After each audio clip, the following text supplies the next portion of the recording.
Kuya Janos, proper form po as a seasonal runner, thank you. Ito talaga yung gusto ko gawa ng video, matagal na, di ko lang alam paano i-demo. Pero guys, disclaimer, di perfect yung form ko ha, and it's not the only way to run. Ika nga nila, don't try to fix what's not broken. Pero yung akin kasi guys, medyo broken talaga yung first ko na running form. Tingnan nyo tong video na to. Napaka-stiff, di ba? Tapos, heel striking, overstride.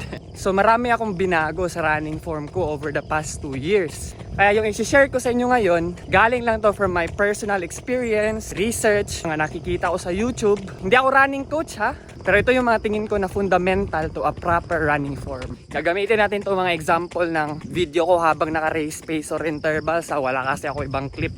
Unang-una, run tall. Meaning, huwag kang nakaslouch, huwag kang nakabako. Dapat imaginein mo na may tali sa ulo mo. Well, tumatakbo ka para kang puppet na dapat yung posture mo hindi nakaganon. Next naman, dapat naka-lean forward ng konti yung upper body mo. Tayo naman sa video na to, medyo pa forward konti yung body ko. Ang ginagawa nito is you let gravity do the work. Mas madaling mag-drive pa forward yung katawan mo ba? Kaya mas bumibilis ka. Huwag nyo lang pasobrahan yung pag-lean forward kasi baka masubsob ka. Next naman yung arm swing. Tingnan nyo itong example guys, yung arms ko. Diba yung swing, kapantay lang ng chest ko? Saka yung drive niya, pa-forward lang. Naglilik yung energy pag pa-sideways yung parang T-Rex. Parang ganito. Dapat pa ganyan lang. O ngayon naman sa lower body naman tayo. Dapat yung glutes saka hips mo naka-engage. Tapos yung core mo, meaning itong middle part, naka-brace. Ano bang Tagalog ng brace? Yung parang ini-squeeze mo. Like subconsciously lang na. Kahit di mo isipin pero solid yung foundation ng posture mo. O next naman, ang pinaka-favorite na i-correct nating lahat, yung foot fall or foot strike. Kung saan lumalanding yung paa mo. Obviously ako, kita naman natin dito sa video ko, mid-foot striker talaga ako guys. Pero dati, heel striker ako. Pwede ring heel strike, may mga pro na ang lalakas pero heel striker. Mas efficient para sa akin pag mid-foot yung strike. Kasi, mas madaling matransfer yung energy papunta sa next step mo. Kaya i-aim nyo na pag landing ng paa nyo, sa middle part talaga, hindi yung forefoot, hindi yung heel. And the best way to do this is to increase your cadence.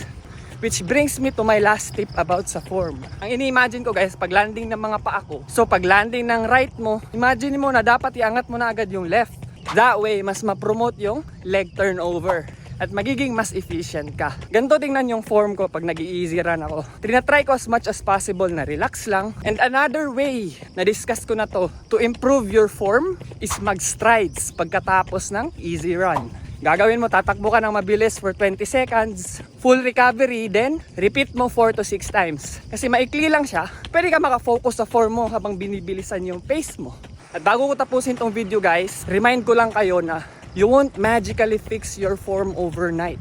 Muscle memory mo yung old form mo kaya hindi mo lang basta-basta mapalitan yan. It might take a few weeks, a few months, work on one element at a time.